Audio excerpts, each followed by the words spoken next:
Welcome back on the afternoon of September 7th for the issues and updates. Continuation of this morning. Gary Schmidt, what's up next? Thank you, Chair Smith. We will start with an item for the Local Public Health Authority. Chair, would you please reconvene the board as the Local Public Health Authority? We will recess as the Board of County Commissioners and convene as the Public Health Authority. All right, you are now meeting, Commissioners, as a Local Public Health Authority Board of Clackamas County. There is a request to update Board Order Number 2015-79, and our staff will tell you why. We have Rod Cook, Director of Health, Housing, Human Services, and Philip Mason Joyner, the county's Public Health Director. Go ahead, please. And I'm going to turn this over to Philip immediately so we can get going. Sounds great. Good afternoon, Chair Smith and Commissioners. Welcome back. This request to update Board Order Number 2015-79 is strictly a housekeeping item. The state of Oregon during 2015 and 2017 updated all of the state statutes around the public health requirements. The last time that this has been looked at and touched was back in 2015, and now reviewing this with County Council, it's apparent that the numbers are no longer accurate, need to be updated, so this is strictly housekeeping. This board order appoints the Public Health Division Director as the local public health administrator who oversees the public health staff, the programs, and the service delivery. It continues to keep the Board of County Commissioners in place as the governing body of the local public health authority or the Board of Health. So there's really no substantive changes here. It's truly just updating those numbers in state statutes to reflect what is currently in state law. I'm happy to answer any questions that the board may have. I see the board order that was signed in 2015. I'm looking to go any questions or comments from commissioners? Commissioner Fisher. Okay, so this isn't related to this, but I just do have a question because we moved our materials around. I can't, and I did review these in my 15 minutes that I had before this meeting, but I can't find them. And I had trouble too. Go to meetings. Oh, meetings.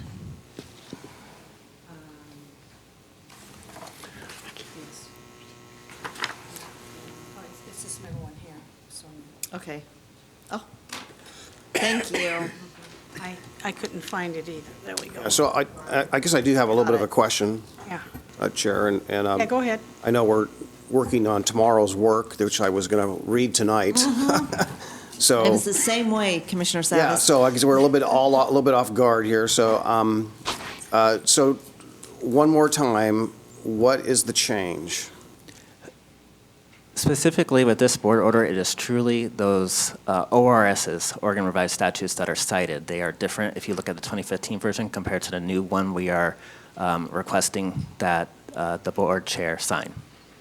Well, I don't want to sign anything that I don't know what the change is. Going back to Commissioner Salas's question, can you tell us specifically what the changes in the ORSs are? So the ORSs were all reviewed and updated between 2015 and 2017. They hadn't been touched since the 1970s for public health state statutes. They went through a 2-year process, which we were engaged in, 2015 to 2017. But in terms of the actual content that describes what this board order speaks to around the local public health administrator being appointed to oversee the work within the public health division, the board being the Board of County Commissioners, acting as the Board of Health, the governing body of the local public health authority, all of that content remains the same. But the difference is the numbers are, the ORSs, the specific numbers are now different. So the 2015 version of the board order, those numbers aren't accurate. If you go online and look at those and try to search for those numbers, they won't be there. They have new numbers now. So the content's the same. It's truly just a housekeeping item. That I get. So why did they change the numbers then? I think I could go back and ask. I think it was more administrative to have all the new formatting fixed, and it was really the changes within the ORSs were really around program and service delivery. And I have this nice little table here that tries to explain the differences. More comprehensive, more clear in terms of the work that local public health does in the community and at the county. So that just impacted the ordering and all the numbering, and that was all changed. Commissioner Savas? I guess without having the bill in my hand, I guess I'm at a loss. I am too. I recommend, Gary, we do not proceed with this. We come back at a later date in a couple weeks and have a point of clarification. Philip, you referred to a chart that you had. I'd like to see that.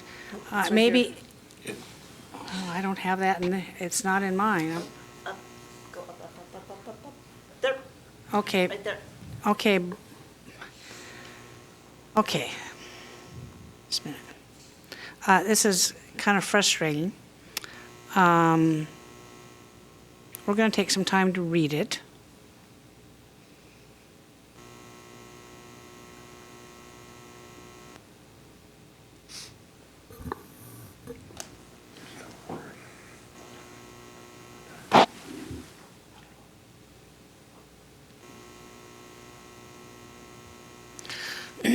So House Bill 3100 and House Bill 2310 passed in the 2015 and the 2017 legislative sessions. Updated, and Chair Ludlow signed one of the orders in here from 2015. What about the changes in the 2017? I don't see a signature from the chair of that era in here. And Gary, I'm confused. I don't know what the changes are. If it's just reordering the numbers and keeping all of the Oregon revised statutes regarding public health in one chapter, that I understand. Because sometimes legislators go back, as I was there, you quote, clean up the statutes and you put all things related to public health in what, RS 431. Is that what is done, but nothing else has changed? Gary? Let me try to help. The board order that staff is proposing, all it does is it names that man right there, Philip, as your local public health administrator. That's it. The statutes that refer to his creation and the public health authorities have all changed. So your original board order is now moot because the revised statute numbers no longer exist.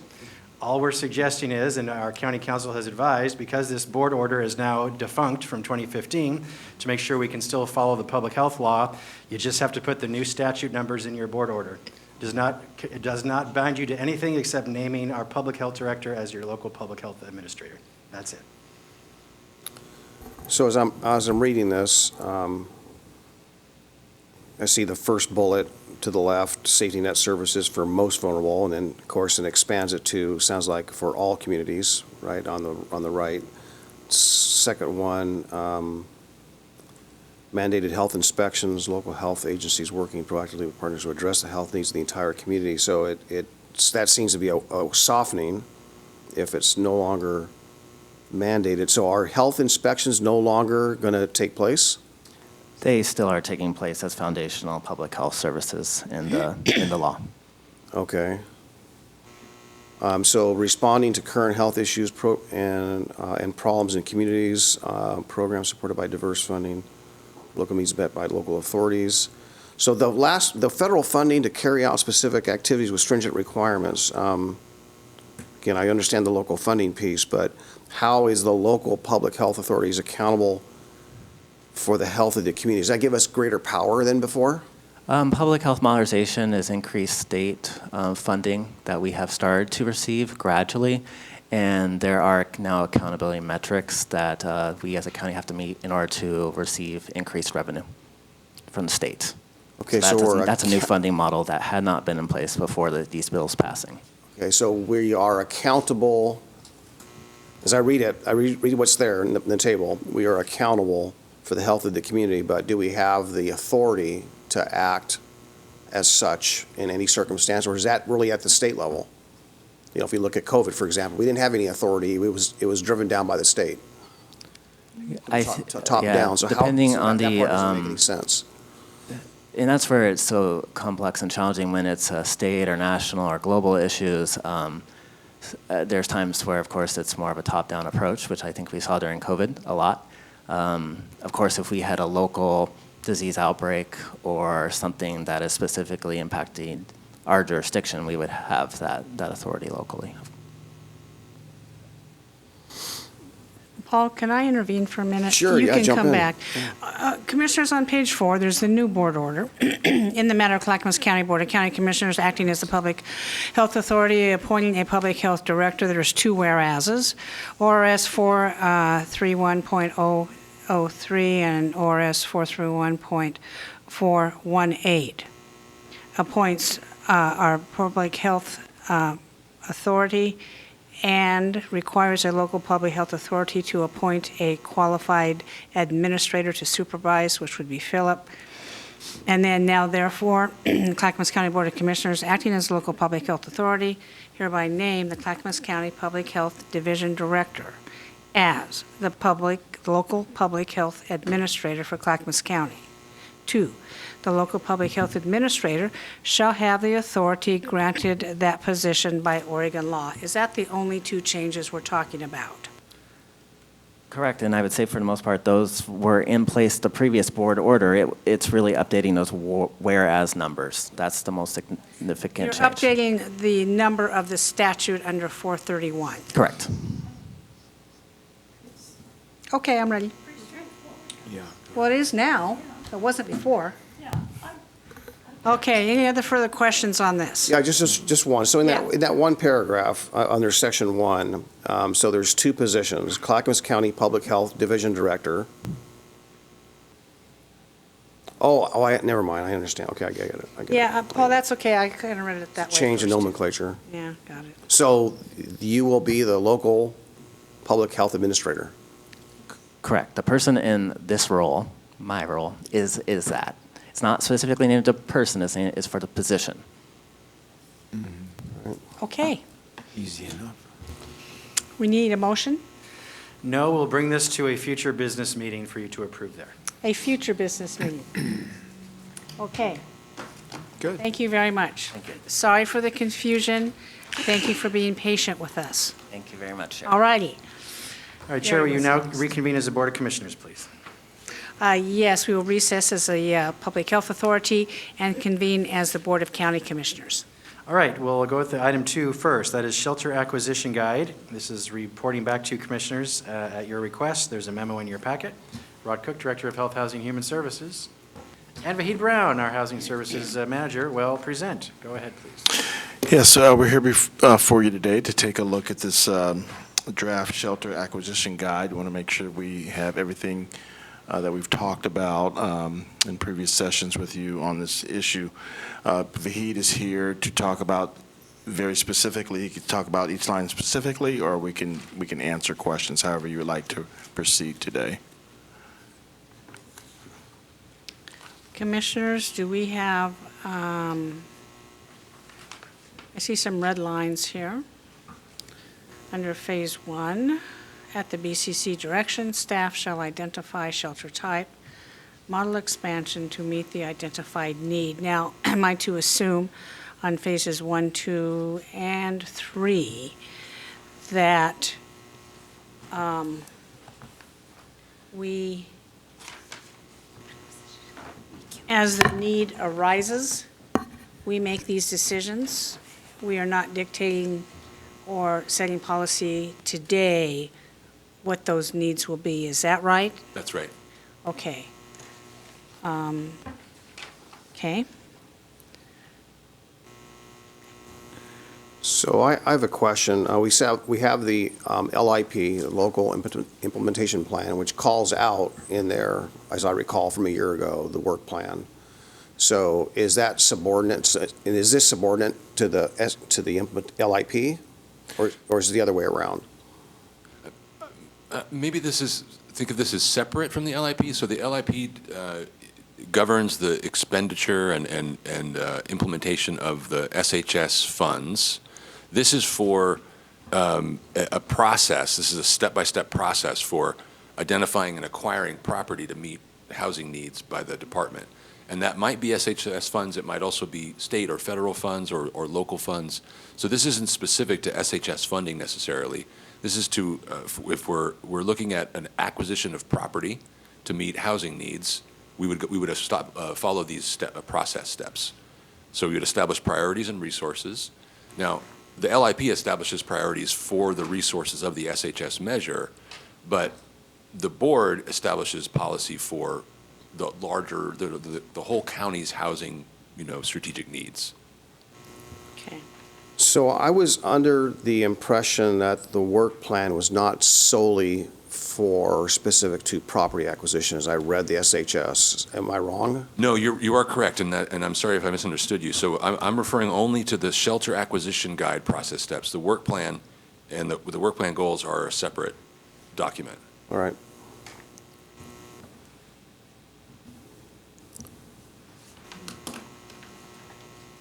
Commissioner Fisher, do you have any questions or comments?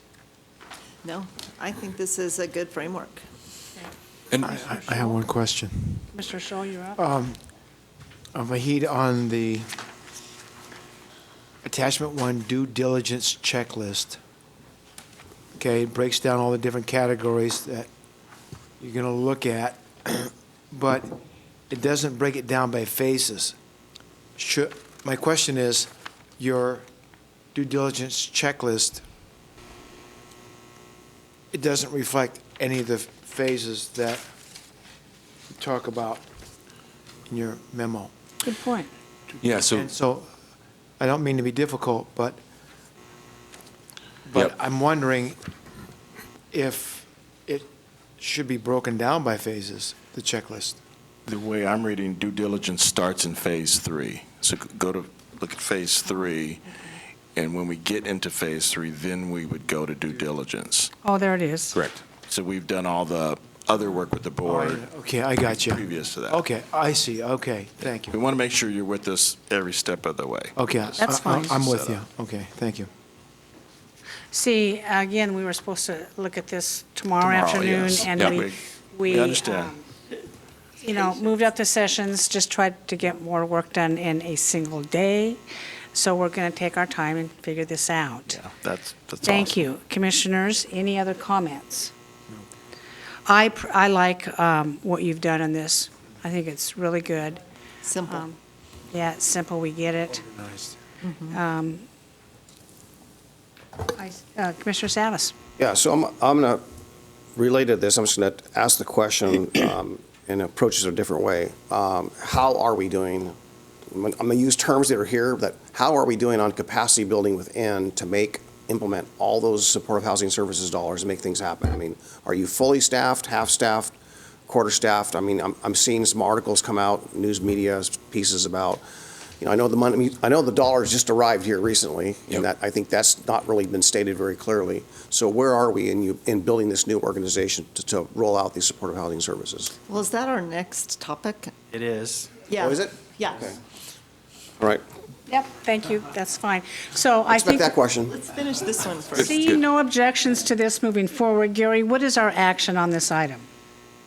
Commissioners, I'm going to ask you to take a vote, because we've been going back and forth on this form for a long time, so I'd like you to formalize it today, please. I'll accept a motion to accept let me go back, the shelter acquisition guide.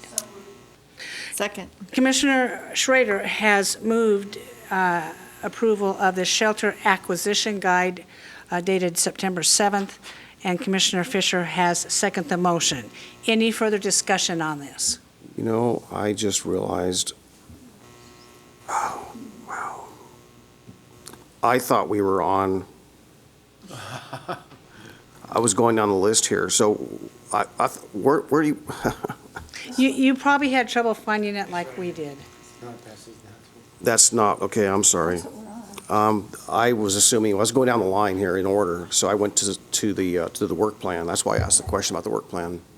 Okay. I thought that's where we were. Yep. That's okay. I was going down the order of the agenda, so, I said we were skipping to item 2 when I introduced the item. okay, sorry. I was reading. That just goes to show, we should probably not do a day's work in advance and not be prepared. Lesson learned, yes. Lesson learned. Oh, that's okay. We'll get through it. Commissioner Savas, would you, before we take a vote, would you like to take a look at that? I don't want to hold things up, but I probably have a lot to say about this, actually. Okay, well, why don't you, if you want to put your comments, send an email to the two gentlemen and CC the board on that. We could, but we do have a motion on the table.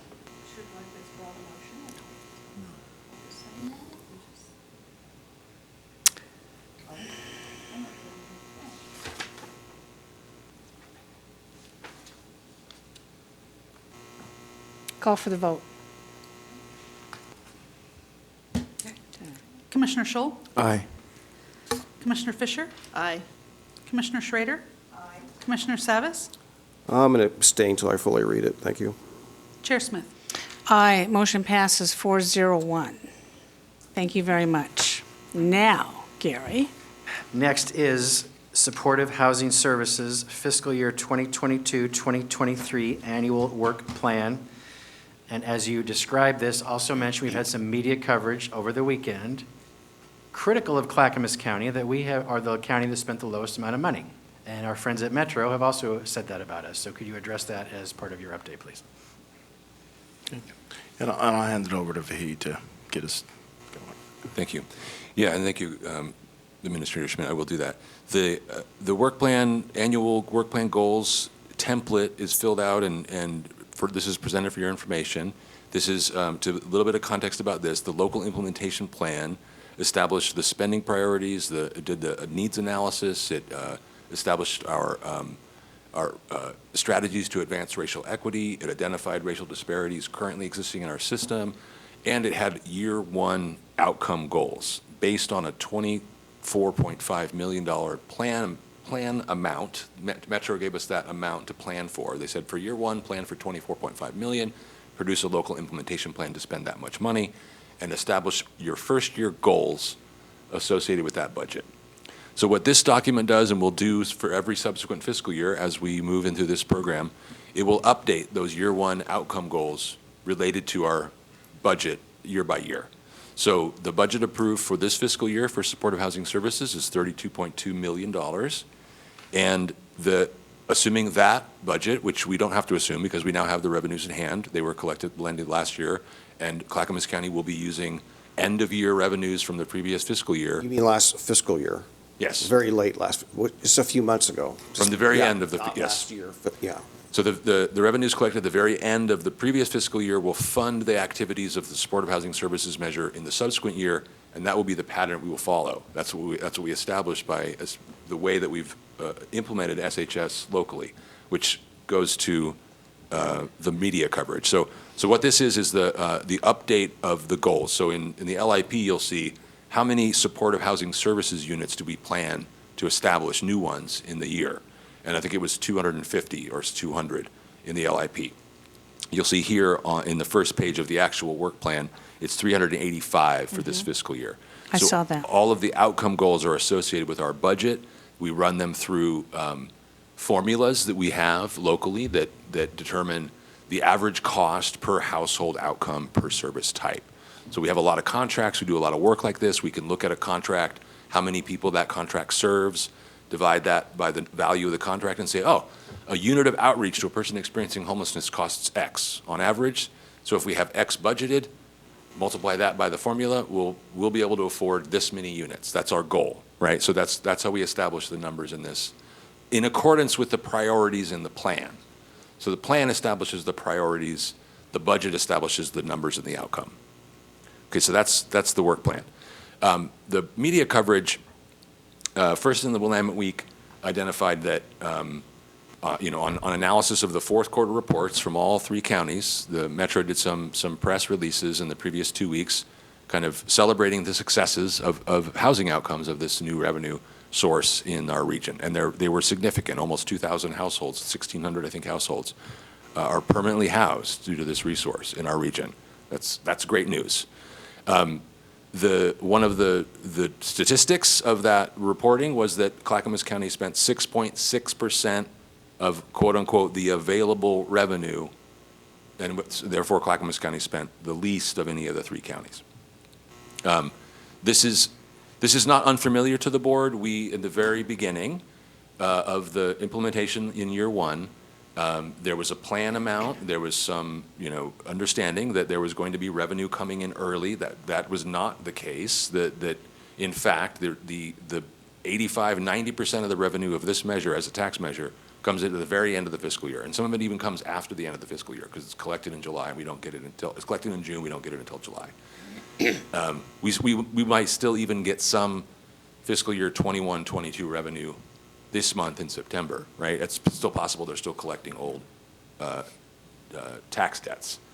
So the Clackamas County did not front or forward general fund or contingency fund to float programming. Instead, Clackamas County took an advance from Metro, initially of $3 million, and then in the end of October of last year, an additional $2 million. That was the cash flow that funded the implementation of our first year activities. So we started with a $3 million advance from Metro. You'll remember the first revenues that came in was $30,000. So the tax revenue that was coming in the first, second, and third quarters was minimal. It was not sufficient to execute large contracts that could incur significant costs. They would have been over the available revenue. We took a conservative approach at the board's direction and executed contracts and moved forward in implementation within our available cash flow. We had an administrators housing task force that regularly reviewed our expenditures and our cash flow. On the basis of those regular reviews, we came to the board on a regular basis to update you on our needs. And that was when the $2 million was requested, was when we saw a cliff where cash flow was going to meet an invoice cliff that, I think it was that March or April. And so that other $2 million was requested. There was conversation with the board at that time about requesting more than that $2 million. I remember clearly Chair Smith asked me directly, can you spend more than that much money in a few months? I said, no, it takes time to spend the money.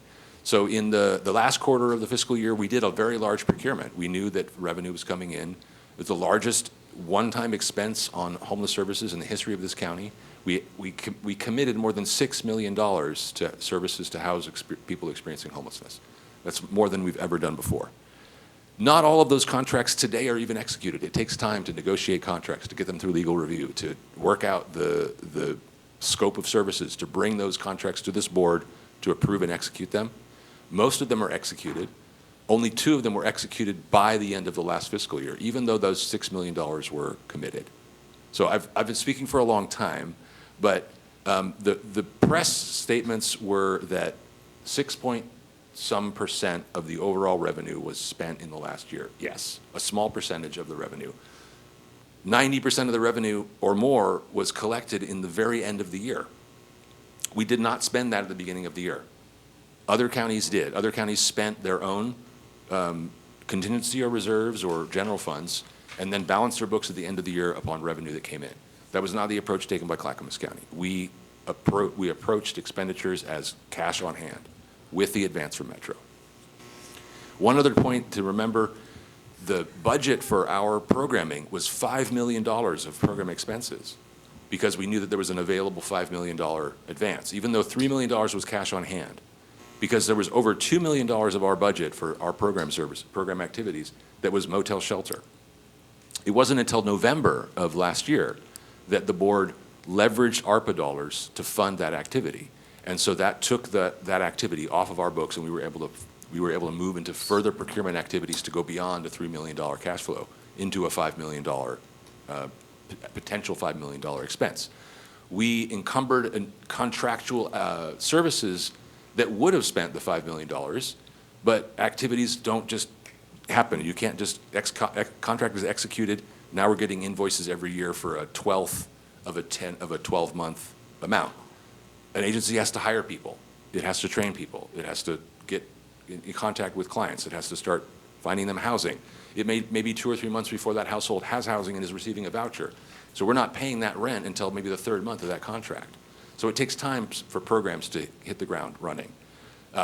We know a contract could spend that much, but we won't contract for more money than we have available. So we contracted for up to $5 million of expenses. And we didn't spend all of that. Programs were not as quick to start. Hiring has been an issue for every industry right now.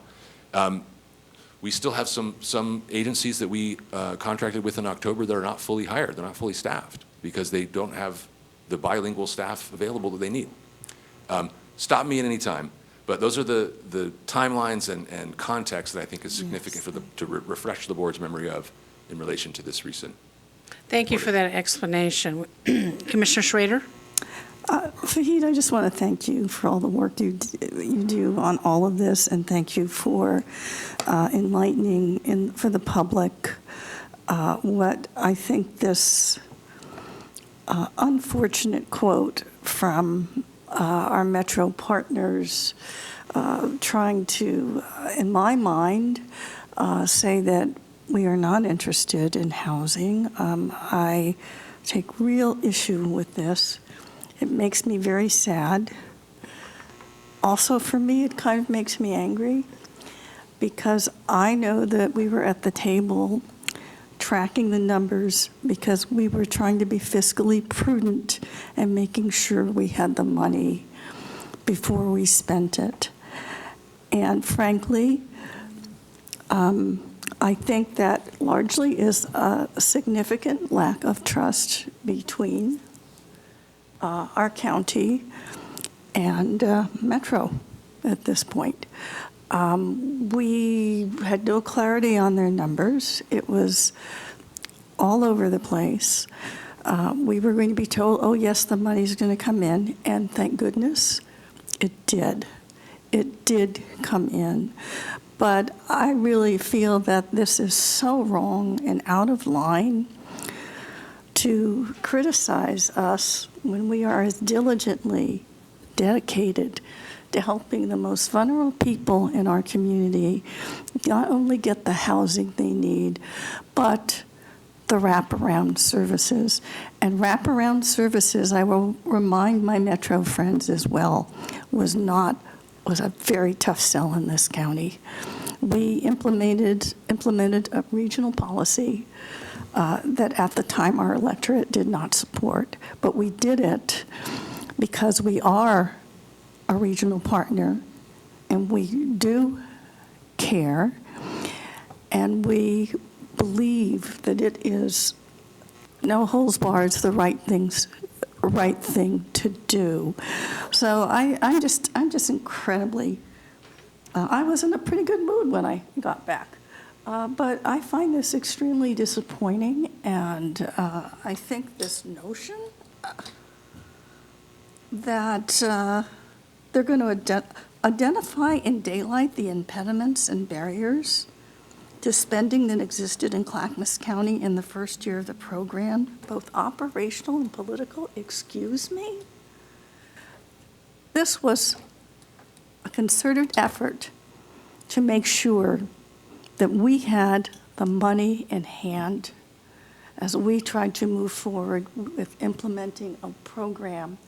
And that, my friends, is about as transparent and upfront as I'm going to be when I discuss it with these colleagues.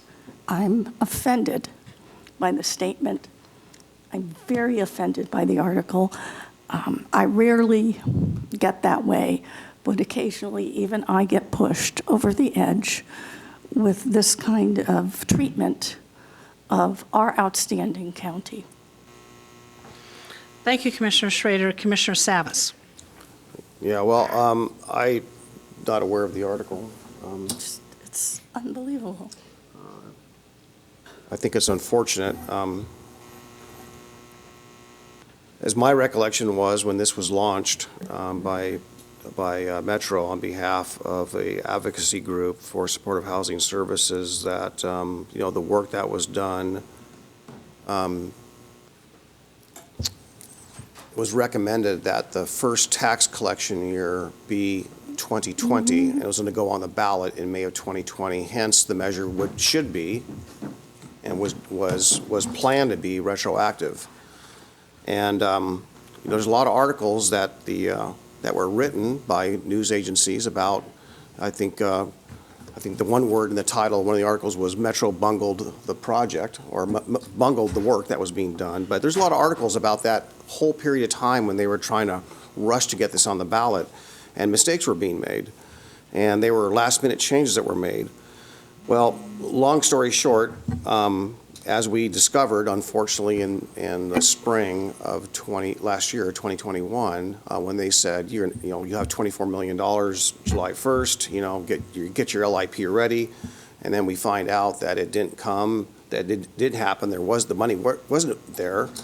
We had a report from the Metro Auditor that said we're not really sure it's going to be this amount of money. It could be between $14 million and $36 million, and there were some cautionary statements made by the Metro auditor. And then you had the CFO from Metro who said, in the May letter, basically, follow this guideline. This is the Portland excise tax. So follow this as a guide to how much money you'll get. Well, staff, you all charted that out. We charted it out. A number of people charted it out. So we were expecting a couple, $3 million at least in July. What do we get? $30,000. And in the backdrop of all this, you had Washington County and Multnomah County who got direct CARES Act funding. So they were flush with cash compared to us. We got none. We should have got, our portion would have been $72, $73 million. What did we get? We got reimbursement only, up to $17 million. I don't think I've ever seen as tight of a budget as I did in June of this year. If you want to look at the graphing of our expenditures and our lack of a structurally sound budget, that we've been a little bit more hamstrung financially than those other two counties. But I think the part that bugs me the most, just quickly reading that article there, just seeing a couple words there. I sat down when we realized we had this cash flow issue, and Commissioner Schrader and I worked together Very hard on this. to find out ways to stand this up. And Vahid, you were there, Jill was there. We were working with the spreadsheet, trying to figure out how we do. I appealed to Metro Councilor Lewis. Finally got a green light to get the $5 million loan, which, as you said, we took in first tranche of $3 million, second and was $2 million, and then we got lined up another $5 million in case we needed to get this program launched. So, of course, none of that's mentioned. That's unfortunate. And then the money shows up late, and we discover that, no, they didn't make it retroactive. They made the first tax year 2021. So the taxes we're seeing today, Yeah. the money that we collected today, was not the 2020 taxes that Eco Northwest told and suggested that he do. It was the 2021 taxes, which we pay our taxes a year late, right? When you file your taxes for April 15th, you're filing it for the year before. Those are the monies we got. And if they did that in 2020 and they had made it retroactive and they had actually collected the tax as suggested, then we would have had the money in July of last year, but we didn't. That part was left out. That's where it all fell apart. Commissioner Scholl. On the Category 1 Housing Program quantitative goals, you have you intend to increase permanent supportive housing by 385 households, rapid housing by 140, and also work to reduce eviction prevention. And then finally, you have supported shelter units. The supported shelter units, do those units include the safety off the street shelters you're working on? So there is a goal number in there, so potentially yes. So this isn't inclusive of only existing units. I don't see a number for that type of shelters. Yes, that is inclusive of that, yep. Oh, it is? Yeah. Okay. All right, fine. And the other one I had was on the Category 4, counties' behavioral health system, expanding partnerships, funding new case manager positions. That, I don't need to tell you how important that is. Is that going to be a focus? Is that going to be something that's going to be a high priority for you on this plan? Yes, I mean, that's a commitment in our LIP to align the work of the supportive housing services measure with the behavioral health system to find ways to leverage investments to kind of create cooperation and alignment between our two systems. So this is one way we're implementing that. These positions are now posted. These are under recruitment. So we are recruiting for 2 clinical behavioral health housing case managers at the health clinics with Health, Housing, and Human Services, as well as a behavioral health peer support specialist to support work in the city of Milwaukee. Okay, and my final question is, on the $32.2 million of supportive housing funds that you expect to get in during this current fiscal year, the numbers that you have on Category 1 reflect that amount of money? Yes, That's right. Is that the maximum number of units that you think you can procure with that 32 million? This is our goal. Okay. Good, well, good luck, and I wish you well. A year from now, I'm hoping that we have some really good numbers coming back on this. And thanks for your work, gentlemen. Appreciate it. Thank you, Commissioner. Commissioner Fisher. Yeah, thanks, Vahid. I'm going to take us back a little bit in my brain, and I have memories of spreadsheets that I looked at. So I just want to see if what I'm remembering is correct, because I don't have that information before me now. But when we were in the midst of this, and before this board approved the additional ARPA dollars, we were looking at, we had resources from Metro 300, which was a grant from the Kaiser Foundation, which housed in motel, hotel, shelter, transitional housing, seniors and people with disabilities. And so that, in a way, jump-started the supportive housing services effort before we got the dollars. And those people were put into these hotel, motel shelters, and the interest was making sure that we transitioned with navigation services and transition those people to housing. That was the goal. It was to do no harm. So while you're talking about these little bits of dollars, we put other resources into, this doesn't tell the picture of what we did. And I recall Jill Smith going over a spreadsheet with me, and what was needed at that time was a conglomeration of resources from lots of different places, and you're shaking your head yes, so I'm thinking I'm remembering correctly, of $14 million to make sure that we were able to build the base of where we were moving in the future. So I don't know if it's worth, we got to tell the story. We did phenomenal work. About a third of the people from our most recent homeless count have been stably housed, and we didn't do that just with supporting housing services dollars, but through our ARPA dollars and through our rapid rehousing resources that we got from the state and other funding streams that we creatively worked together to do remarkable things in this county. That's right.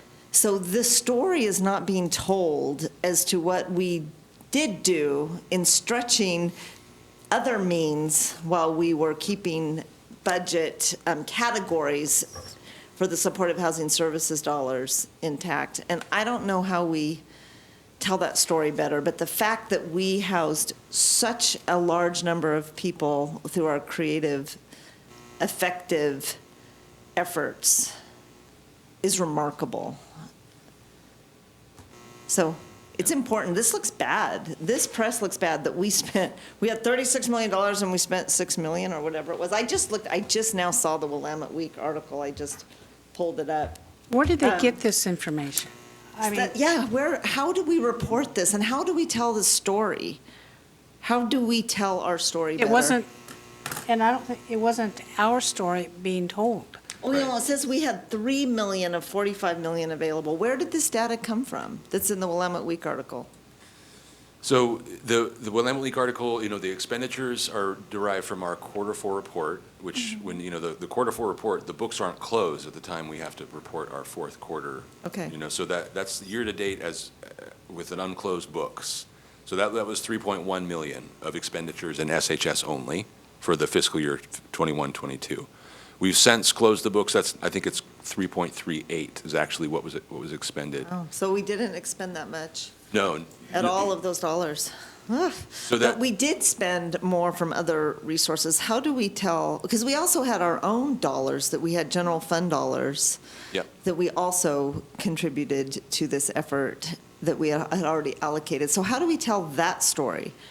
We need to tell the story of the success of this first year of coming out of what the Kaiser Foundation did through Metro 300, getting those individuals stably housed, providing utilizing and quickly mobilizing, getting the rent assistance dollars out the door so that people could get help through COVID, and that we helped so many people. How do we tell that story? This isn't the story that the public needs to hear about Clackamas County. We need to I tell. think you're touching on something pretty powerful in terms of regionalization. Everybody's into regionalization, but like you said, part of the story is not being told. And so if we're going to regionalize, and be apples to apples, we need to have the opportunity to bring forth the other efforts that we did. So I think we can look at how we're going to report the other parts of the system that we're building through our funding, through other funding sources, because this could hurt regionalization overall if again, they're going to take one piece of that story and then make that the narrative. I mean, so we hear you today, and that's something that I think we can do some more work on with our PGA staff, elevating what the other parts of this, because we want to believe in regionalization. I mean, everybody talks about it in every discipline right now, but this could kill those relationships. And so I think we'll take it upon ourselves to try to tell that part of the story so that we, Clackamas County, the whole story of Clackamas County can be told. Yeah, because if they're just looking at a certain number on a report, on a line item, and driving all kinds of assumptions that we didn't deliver, we didn't get to the outcomes that we did by not being incredibly diligent. Absolutely. So I think it's important. I don't know what we need to do, Gary, as far as public and government affairs and how we correct this misinformation, but I think it's really important that we do that. Yes. we're on Okay. it. We have two other commissioners in the queue, Commissioner Savas and then Commissioner Schrader. Yeah, I was going to go back to the question I asked earlier. I mean, Yep. put all this, frankly, I just think this is, and I'm not critical of the media here. It's really, the timing of this, they really should be looking at this a year from now, frankly, and saying, now, you've had the money, now what have you done with it? We just got it, so we did what we could, and I think we all covered that. But going forward, and this is the part that bothers me in a number of ways, but how are we doing? I know that I saw early on when Jill was here a year ago, she had a graph of all the staffing that she wanted to do to help roll these contracts out and get these dollars out and provide the services. So how are we doing on building that personnel infrastructure? Yeah, that's a great question, and we're nearly there. So that chart that Jill and I built out over a year ago is almost all filled in terms of the recruitment. So two more contract staff will start this month. We just they accepted offers of employment. Our final program coordinator position, the final interviews for that position are this week. There are 3 managers on my team. Those positions are unfilled. So there's about I think 17 positions, Commissioner Savas, on that chart. Currently, there are 12 people on my team, including myself. So we're close. We're getting close. I think our data team is entirely hired up. With those 2 new hires for the contracts team, our contracts team is hired up. One piece of this that bears mentioning is with the creation of the Housing and Community Development Division, consolidation of our housing work in the department in that one division. We're working with the director's office with director's office leadership on building out the fiscal and administrative infrastructure for that new division. So some of that will support the work of SHS implementation, and that is happening now. So there's still some positions to be filled there. So, and some of those were in that chart that Jill and I sort of created. So we had some fiscal and administrative staff there that are going to now live in a business services team within that new division. But we're in a much better place than we were when it was just the 3 of us getting started that lifted this off the ground. Those were lean days. Yeah. Well, I appreciate what you're doing, Vahid. So I'm not conveying any of this as any fault or error of any of our staff. So I do know that you're doing the best job you can, and we're proud of the work you're doing. The part that I mentioned I was frustrated with, I think, is on the shelter side, as far as standing up another one or whatnot. And that was the part, I think, that when I brought this up over a year ago, trying to just capitalize on making the veterans shelter permanent, using that as a model to roll forward. And it just seems that the wheels of bureaucracy, turn, or do they turn? I'm not sure, right? Are they really turning? We're really moving forward. It's just, and I don't know what it is in the big picture, but my experience in the private sector, I've been able to just get stuff done. And granted, this is different. This is quite a bigger scale. But is that, and maybe Rod, you can help me on this, so you have the supportive housing services staff doing this. Is the shelter literally separate? Or is it going to be combined between HACC and the work that you're doing? Tell me how that Yeah, personnel flow works. so my team will be the housing services team. So not just supportive housing services, but all of the county's housing services work will be administered, and insofar as we contract it out, that contract administration will be done by my team. So the federal funds for homeless services through the continuum of care, that is administered through my team moving forward. The state funds, SHAP, EHA, this whole alphabet soup of state funds that support rent assistance, eviction prevention, and shelter will come through the housing services team. Supportive housing services will be the largest by far piece of the pie. It'll be maybe 3/4 or more of the pie itself. And a lot of the infrastructure, the personnel infrastructure, will be funded by SHS. But we will be coordinating the shelters, the whole continuum, from access and entry, our coordinated entry system, including outreach to people experiencing homelessness to get them connected to our programs, housing navigation, shelter, permanent housing, working with development at HAC. All of that will be in one place. So we are, improving the wheel alignment of bureaucracy.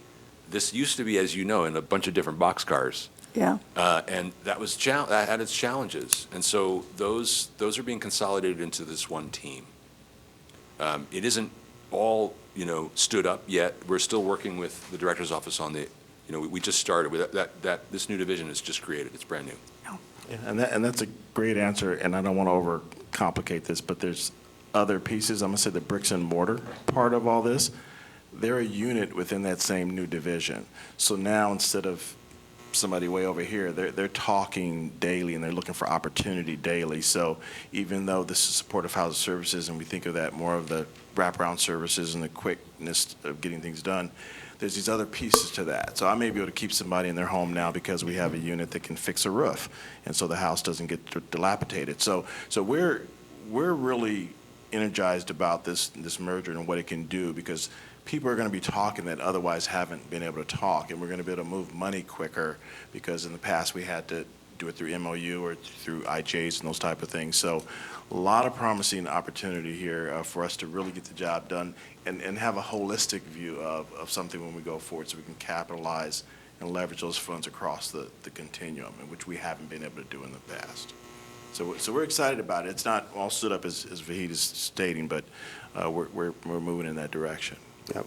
Well, to Commissioner Fisher's point and the work that you've done thus far, and seeing, I've noticed a visible improvement in the number of people there's less people out on the street than there were 6 months ago. I could say that, because a lot of it's where I live, frankly.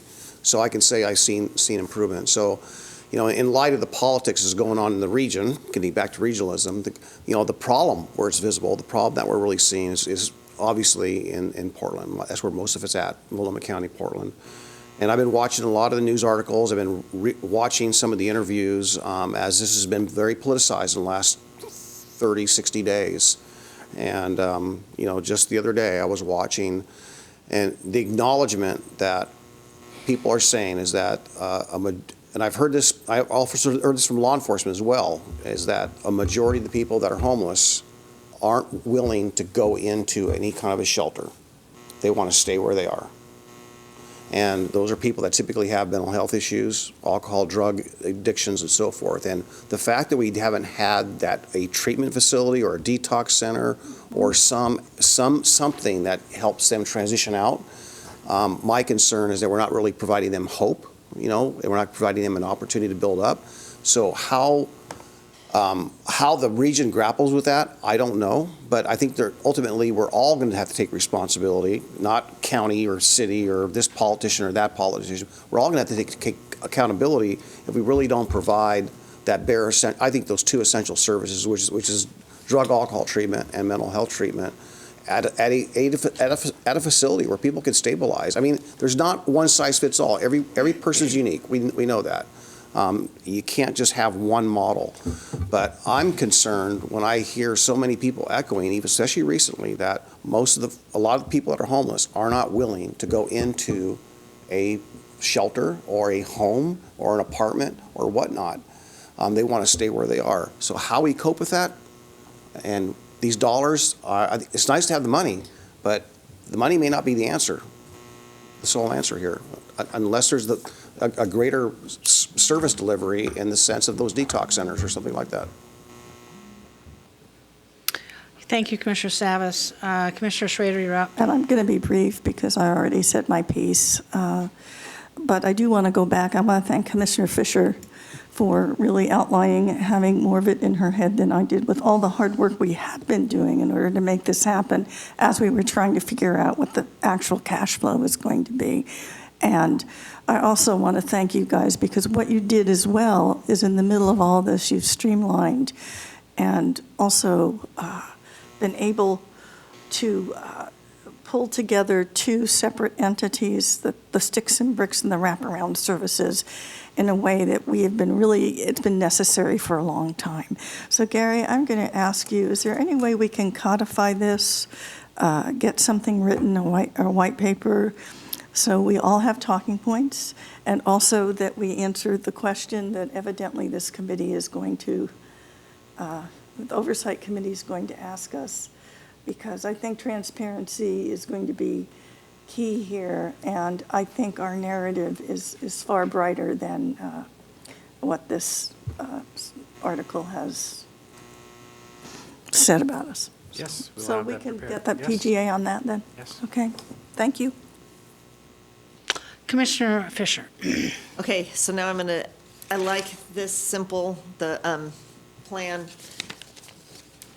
I appreciate all the goals and all the goal setting, but the thing that we really want to do is to make sure that homelessness is rare and brief. So that means that we don't want to just say, oh, we're so successful because we house this many people.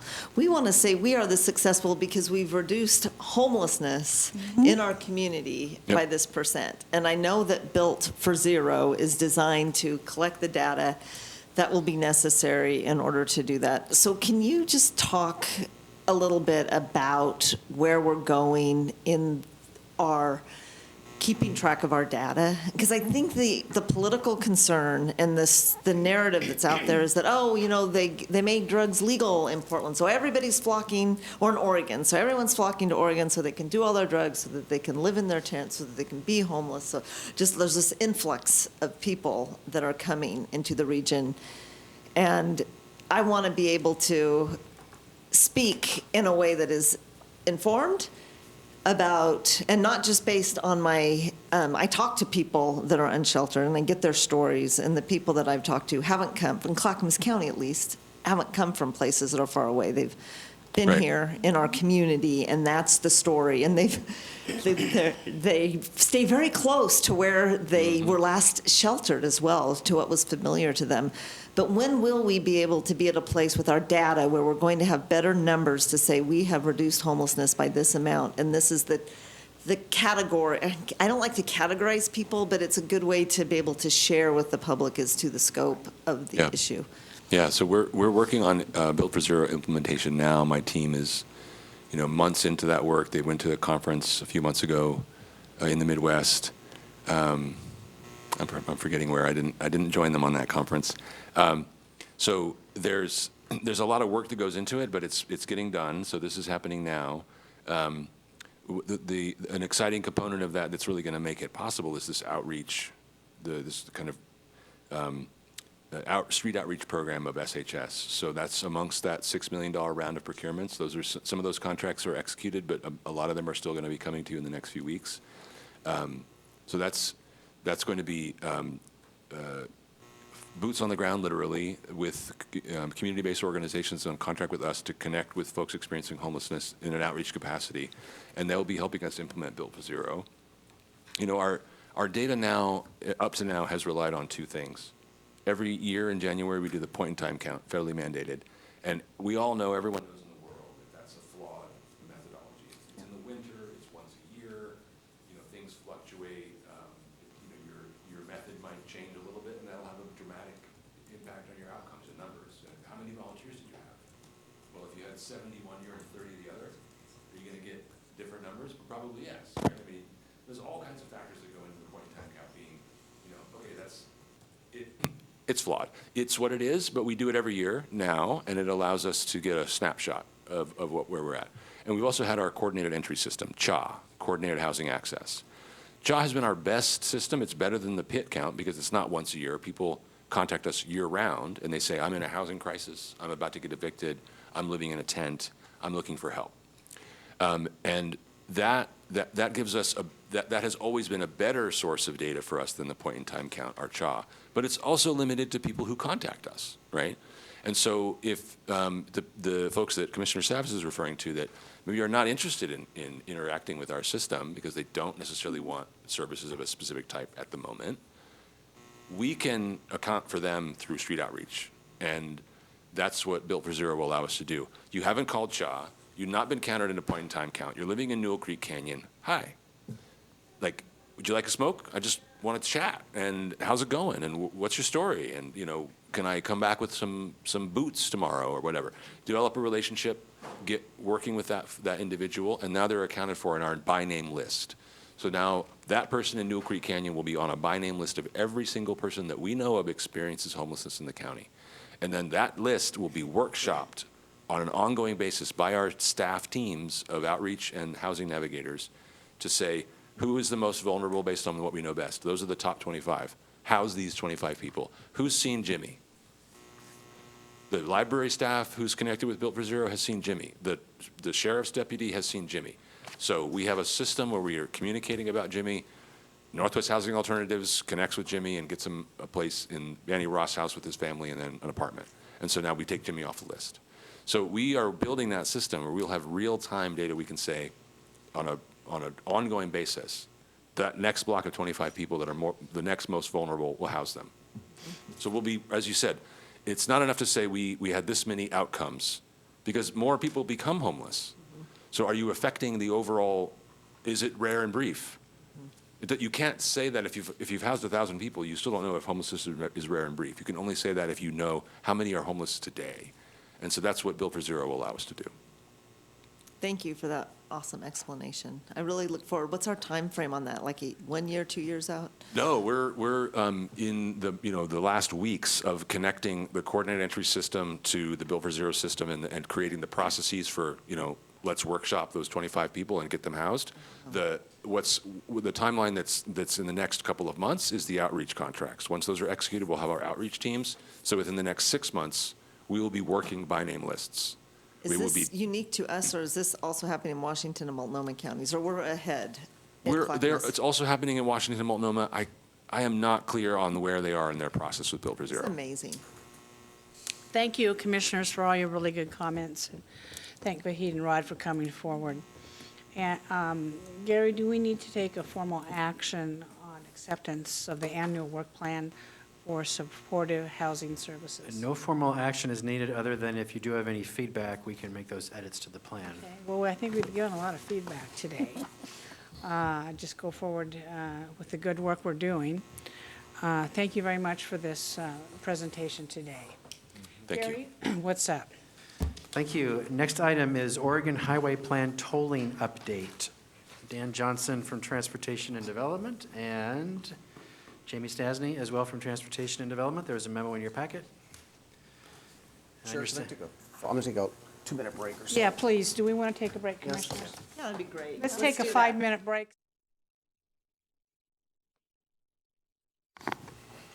Well, we now return from recess for issues update.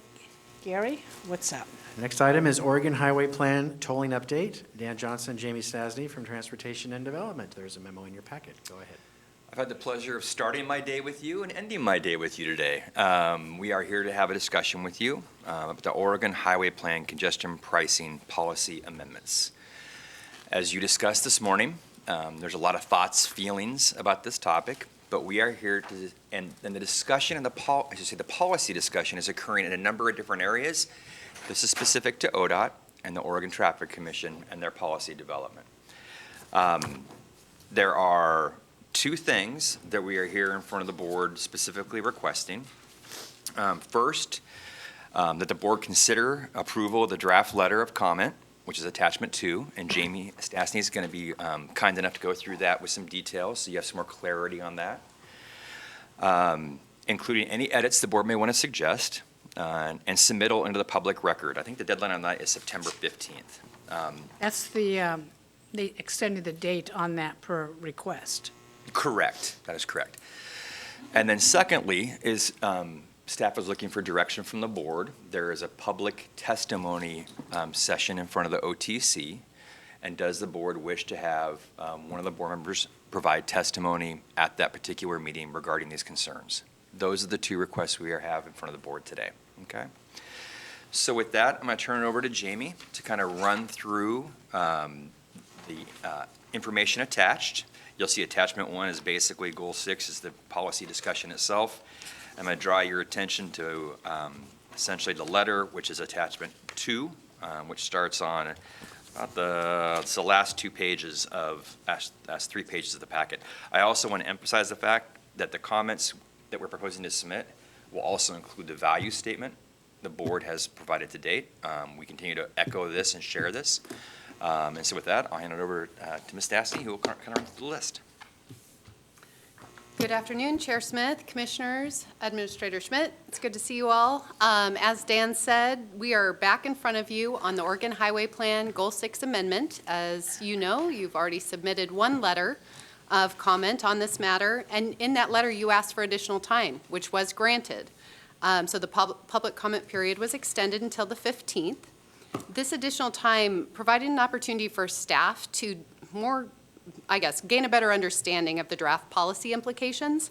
And this policy will guide all toll projects in Oregon. So it's specific to ODOT, and it's not just the 205 project, it's any toll project that ever comes in Oregon.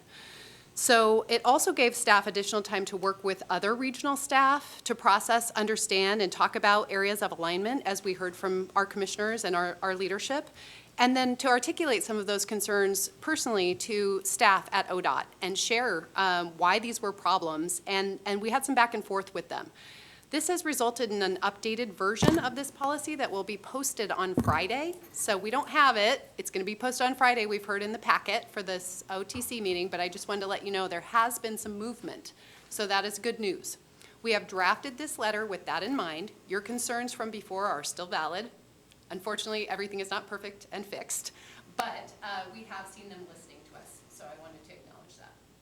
So I'll run through just quickly high level of the letter, what's in there and why, and then happy to answer any questions. And I wanted to call your attention, first off, to a note at the end of the first paragraph that says that the staff at Clackamas County will be submitting a supplemental bit of testimony. What we would like to do is basically take, if you approve this letter, we will take this and translate it into specific language changes that we would suggest to accommodate and make these changes. So we would like to submit that second as an amendment, or an addition, I'm sorry, to your letter. So that is in there. So basically, we just list out all the issues of concern. They're very high level at this time, just raising them into awareness. So first is something you've been saying for a long time. We want to see local engagement. We want to understand what our role is in this process and make sure that we have ownership so we can make sure that our community's concerns are addressed. We want to know that anywhere you're tolling has a minimal state of readiness, meaning that there are alternatives available to paying the toll other than just staying home. We believe that their definition of diversion is way too specific and excludes a lot of trips that should be counting as diversion. We also think their corridor definition is really specific. And again, this is guiding all toll projects in Oregon, so we need some space in here to make it work for each local project. We want to see them consider the locals. And some of the trips, they don't have an option. I think Commissioner Fisher has shared this before. They don't have options to go in other places. So maybe they should get a discount. That should also be considered. We would like them to make sure they're considering support for alternative modes. They talk about the need for mode shift and people to maybe drive less and choose other options. Well, how are we going to fund those projects? There's no specificity in there, so we need to understand that better. And then finally, local jurisdictions shouldn't be left responsible for mitigations. I wanted to share that we have started mitigation conversation with ODOT at a staff level, initiated the conversation in the last 2 weeks. And that work has allowed us to understand specifically how that would translate to a project because we're in the middle of it for 205. And what we realized is that a concept called proportionate share has been raised. This is something that they use in development, where they're saying, well, you know, it's going to fail, but maybe it isn't all our fault, so we should only pay for a proportionate share. That concept is something that has just been introduced. We have a lot of questions about it. We have concerns about it, and ODOT knows that. We've expressed that, and they're willing and planning on having more conversation. But we feel it's appropriate to raise that in this specific OHP amendment letter because it's really important, and it's going to happen to others as well. The last thing is a bit weedy, but the trigger for when something is mitigated or not, they're trying to put that into this updated policy draft of 0.05 V over C, and I'm not going to get too weedy, but I wanted you to know we have concerns about that as well at the staff level. We think we need much more regional conversation about what is that appropriate trigger instead of just them saying it's this and then moving along. So that's in there as well. That's a summary high level of what's in the letter. I'm happy to answer any questions, and thank you for your time. Thank you for this presentation. I'm sure we'll have a lot of comments. It's a good letter. Like you say, additional comments will be forthcoming, correct? Commissioners, I'm going to leave at 2:45 to get ready for our House District appointments because I have a lot of work to do during that, and I want to be fully prepared. So I will turn the gavel over to Vice Chair Schrader at that point. But with that in mind, please continue our discussions. Commissioner Fisher, you're up. So just a comment that I've talked to other elected officials around the region that have shared this idea about when congestion pricing, it's not fair for Clackamas County to be told first if there's going to be congestion pricing, that if that happens, congestion pricing happens, the whole region should be turned on at the same time. So has that been discussed in the different rooms where you've been in? And if so, how can we address that in this feedback? Because this is statewide feedback, but if what they're looking at for this part of the state is Clackamas County being told first, which isn't fair. So it's not really fair in any part of the state if they're going to be doing tolling or congestion pricing for one area to be told before others for they call it tolling facility, is that the word? Mm-hmm. A tolling facility that is going to have a much broader scope, broader reach. So So keep in mind, ODOT has the ability to toll for I-205 now. And so when you say congestion pricing, those are two different tolling triggers, for lack of a better word. One is the project tolling, and second is the congestion price tolling. Our concern has been to keep the timeliness of those triggers as close as possible, so that even though I-205 may be triggered at some point in time, congestion would soon follow, so that we're not being told on our own. I haven't heard discussion regarding triggering certain areas of congestion pricing at a different point in time. What we've heard to date is that basically if and when the region approves it, it would come on board. But that doesn't alleviate our concern about still the differential in time between the I-205 tolling being activated and the congestion pricing tolling being activated. We still are pressing that topic. So what if all Clackamas County residents and businesses were exempt from tolling until the whole region turned on? So the only people that were paying for the toll would be people from outside the area that were using that tolling facility of the highway. Has that been discussed at all as an idea? I have not heard that. So what do you think? Can we suggest that? I think the response would be, it's financially unfeasible to fund with that revenue stream, because that would drastically impact the revenue stream to fund the project as proposed. Right. I'm assuming that's what we would hear. So then maybe they have to look at other dollars. Can I chime in? Yeah, please. I would just add that the RAC, or Rulemaking Advisory Committee, that is going to be advising on toll rates is being appointed in the next 2 weeks. And that group will have a say, I believe, in that matter. It will be about the toll rates and the timing of the tolls. So I think there is more conversation to come on that, and I think that RAC will be very influential in that conversation. I mean, I used to joke about, oh, yeah, I'm all for tolling as long as Clackamas County residents and business are exempt. But as this gets to be closer, and we're looking at it happening across the region, it really makes sense when there aren't other options. And you hear the stories of the person that lives in West Lynn that has to go to the doctor in Oregon City, and what are they going to do? Or you look at our local businesses that travel, that move goods, and they have to move over that bridge multiple times a day, and there just needs to be allowances when there aren't other alternatives, which I appreciate is in here, but it just is not right for Clackamas County to be funding this regional, federal, state asset. And so there's a lot of passion around the topic of tolling, which is appreciated, and concern, especially from our elected officials. What you're seeing are comments in here that are very specific to the Oregon Highway Plan and the policies proposed. That does not devalue the statements and the questions, nor does it redirect our interest in making sure we're raising those concerns, because we continue to work off the value statement that the Board of County Commissioners has provided us. We put it in everything that we can put forward, keep reiterating our discussion on those topics.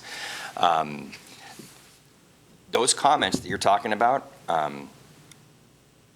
aren't specifically about the timing, aren't specifically in here, I don't believe, because they're more about the totality of the policy around the state as a whole. But again, does not mean that we are not bringing them up at every opportunity possible. So I just wanted to make sure that we were clear with you about that. Thank you. Commissioner Sacks. Yeah, as we're forming these new committees, and I discovered this with this regional transportation or regional tolling advisory committee, is that they put a whole bunch of new people around the table, and a lot of them aren't familiar with it as a number of us are, especially in Clackamas County. So I think we're finding that Clackamas people are closest to this, understand it the best, and then every time they create a new committee, it's probably people that are pretty green. I mean, probably sharp people, but they still have a learning curve. And that doesn't bode well for us when that takes place. So we're going to be at a constant disadvantage if they are dividing different aspects of this amongst different tables and so forth. So I want to just say that this is obviously very, very complex. One other thing I thought was pretty striking, I had never even heard of before, but towards the end of the meeting, one of the people asked a question, public comment, to the RTAC committee, and the question was, I think it was something along the lines of, is this going to be 24-hour a day, 7-day-a-week tolling? I thought it was just 12 hours a day. And I hadn't heard that before. It was always 24/7. So Mandy Putney, the representative, stood up there and said, well, we haven't made that determination, but everything we've been messaging and all of our analysis and all our work's been done on the assumption it's 24/7. And we've known that. But I never heard of anyone, it just struck me that there's that many different ideas and confusion about this whole tolling program. So all to say that, the longer this goes on, I think there's going to be a lot of machinations, perhaps, of what's going to take place here, and a lot of misunderstanding, of course. And all we can do is our best to clarify it. I like what you did here. Great work. Our staff, I know I get in the weeds, but our staff are way better at it than I am. Rightly so. So thank you. I think you nailed it. All those you've nailed really well. This is complex, but I support the work and I support the letter. So. Commissioners, please turn your attention to attachment 2 on page 16. I believe it's 3 pages long. Do we accept that going forward? And is that right, 3 pages? Let me go down. Yeah, 3 pages long. And who do you want the signatory to be on this? All commissioners, the chair? It'd be powerful if we all signed it. I think so. I think it would be powerful if we all signed it. Yeah, and I would say 4 pages, to include attachment 3, the value statement again to everything that we do. I know, Paul, that the value statement's there. I'm just talking about the letter on page 16 to let you all know. I read through it. This is familiar. We looked at this before, didn't we? We've talked about some of these topics. Well, I thought I read something like this before. You submitted a letter previously, so this just kind of fleshes out a lot of the concerns that you've already raised. All righty. So I think we need to take a vote on this. Yes. I I will move- entertain, yeah, Paul, go I move ahead. to approve the draft letter, which is attachment 2, the 3 pages, and have accompanied our attachment 3, which is the Clackamas County values to the conveyance. Second. Okay, a motion has been made by Commissioner Savas to adopt attachment 2 of the transportation letter and attach attachment 3, our value statement. Additionally, all commissioners will have a signatory line on this. Any other further discussion on this, commissioners? Hearing none. Shannon, would you please take the poll? Aye. Aye. Aye. Aye. Aye, motion passes 5-0. Thank you very much for all your hard work on this, Jamie. And as we say, keep on going. We have one more question for you, which is the discussion. I believe you're out of the state. I believe Commissioner Schrader is as well. Does the board wish to provide verbal testimony to the OTC during the public hearing, which I believe is on the 13th? Correct. Thursday? Is it Tuesday. virtual or in person, or do you know? Virtual.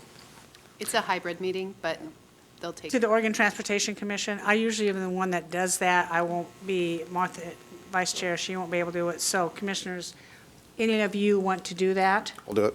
Paul says he'll do it. We'll work on some talking points that align with these concerns, get them in your hands so you're ready to go. All righty, Paul, thank you very much for that.